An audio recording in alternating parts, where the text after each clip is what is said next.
संभालने वाला कोई नहीं था। इसलिए एक दिन अब्बू का मशवरा दिया गया कि तुम दूसरी शादी कर लो, लेकिन अब्बू मेरी वजह से दूसरी शादी नहीं करना चाहते थे। उस दिन अब्बू शाम के वक्त घर आए तो काफी थके हारे लग रहे थे। अब्बू शाम को आकर खाना पकाते और मुझे खिलाकर सो जाते थे। हमारी रहायश आजाद कश्मीर की है। अब्बू आजाद कश्मीर में ही चाय का होटल चलाते थे। वहां से वो अच्छे कमाते थे, लेकिन अब्बू रात 10-11 बजे से पहले घर नहीं आते थे। अब्बू सुबह 5 बजे निकल जाते और सारा दिन होटल पर गुजारते थे। मुझे अब्बू की तन्हाई का एहसास था। एक दिन मैंने अब्बू को मशवरा दिया था कि आप दूसरी शादी कर लो। अब्बू भी दूसरी शादी पर राजी हो गए थे। अब्बू ने पहले ही एक औरत से अफेयर चलाए हुए थे। उस औरत की उम्र तकरीबन 22 से 23 साल थी और वो लड़कियों की तरह ही लगती थी, काफी खूबसूरत थी। अब्बू ने मुझे उसकी मोबाइल में तस्वीर दिखाई तो मैं भी मान गया था कि अब्बू आप उससे शादी कर लो। अब्बू ने उससे निकाह कर लिया था और उससे निकाह करके घर ले आए थे। अब मैं अपनी सौतेली माँ से काफी प्यार करता था। मेरी सौतेली माँ का नाम राफिया था। मेरी सौतेली माँ मेरा काफी ख्याल रखते थे। अब्बू सुबह सुबह निकल जाते थे और रात 10 बजे ही घर आते थे, इसलिए मैं और सौतेली अम्मी दोनों घर पर मौजूद होते थे। एक दिन जुम्मा का दिन था और अब्बू को काम से छुट्टी थी। मैं स्कूल वापस आया तो अब्बू कमरे में अम्मी मौजूद थे और उन दोनों की कमरे से अजीब तरह की आवाजें आ रही थी। मैंने वो आवाजें पहली दफा सुनी थी। मैं हल्का सा दरवाजा खोला और अम्मी अब्बू के कमरे के आगे चला गया। जब मैंने अंदर जाकर देखा तो अम्मी अब्बू से वो काम कर रही थी। वो काम देखते ही मेरे होश ठिकाने लग गए थे और मेरा भी दिल करने लगा था कि मैं भी ये काम करूं। अम्मी वो पुरकशिश अंदाज में देखकर तो मेरे होश उड़ गए और मैं अब्बू को खुशकिस्मत समझने लगा था। अब मेरा दिल था कि मेरा भी अब्बू की तरह कहीं जुगाड़ लग जाए और मैं भी किसी लड़की के साथ ये काम करूं।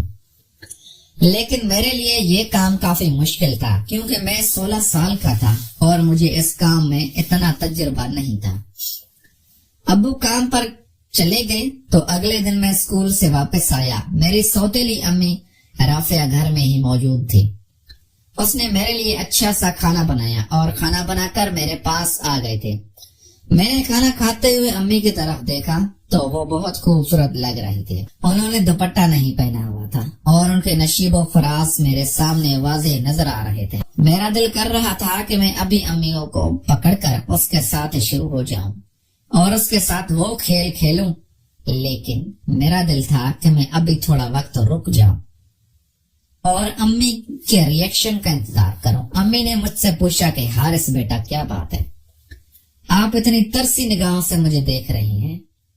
मैंने अम्मी को कहा कि अम्मी मैं कल दिन को स्कूल से वापस आया था तो आप और अब्बू के कमरे में क्या कर रहे थे। मेरी ये बात सुनते ही अम्मी मुस्कुराने लगी थी और कहने लगी थी, पागल, ये बातें अपनी माँ से नहीं कहते, आप ये बातें अपने दोस्तों से पूछ लेना, आपके दोस्त इन बातों के बारे में अच्छे से बता देंगे। लेकिन मैं जिद करने लगा था कि अम्मी मुझे ये सब काम बताओ।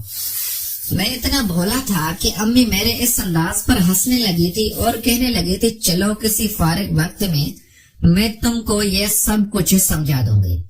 लेकिन मैं जिद करने लगा था कि मुझे अभी ये सब करना है। अम्मी कहने लगी, तुम पागल हो गई हो, अपनी सगी माँ के साथ ऐसा काम करोगे। लेकिन मेरी जिद पर अम्मी ने कहा कि मैं कल अपने एक दोस्त को घर बुलाऊंगी, वो तुम्हारे ये सब काम कर देगी और तुम आइंदा कभी भी मेरे बारे में ऐसा मत सोचना। मैं तुम्हारी माँ हूँ और हमारा रिश्ता अजीम है। मैं अभी अम्मी की बात मान गया था और खुशी खुशी स्कूल चला गया था। अब मेरा दिल था कि मैं अगले दिन जब स्कूल से वापस आऊंगा तो कोई खूबसूरत हसीना मेरी दिली ख्वाहिश पूरी करने के लिए घर में मौजूद होगी। अगले दिन शाम के वक्त हमने 9 बजे खाना खाया। अब्बू उस दिन किसी काम से दूसरे शहर गए हुए थे और पूरी रात अब्बू ने वापस नहीं आना था।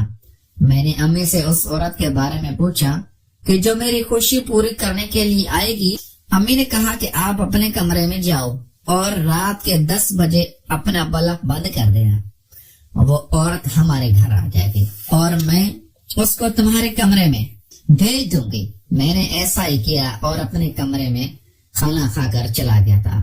10 बजे का इंतजार करने लगा तो 10 बजे एक औरत मेरे कमरे में दाखिल हुई और आते ही मेरे साथ शुरू हो गई। मैं भी सुकून की वादियों में खो चुका था और तस्वर से ज्यादा वो काम कर रहा था। वो औरत भी मेरा भरपूर साथ दे रही थी और मैं समझ गया था कि अम्मी ने किस तरह मेरी ख्वाहिश को पूरा किया है और मैंने अब दोबारा अम्मी से वो काम करने का सोच लिया था और बार बार अम्मी से वो फरमाइश करता था। अम्मी भी जब अब्बू घर नहीं होते थे तो मेरी वो ख्वाहिश पूरी कर दिया करते थे, लेकिन उस औरत के रूप में अम्मी मेरे कमरे में आती थी, इसलिए मुझे शर्मिंदगी नहीं होती थी। प्यारे दोस्तों, अगर आपको ये हमारी कहानी पसंद आई है तो इस वीडियो को लाइक करके चैनल को लाजमी सब्सक्राइब करें। मिलते हैं अगली वीडियो में। Thanks for watching.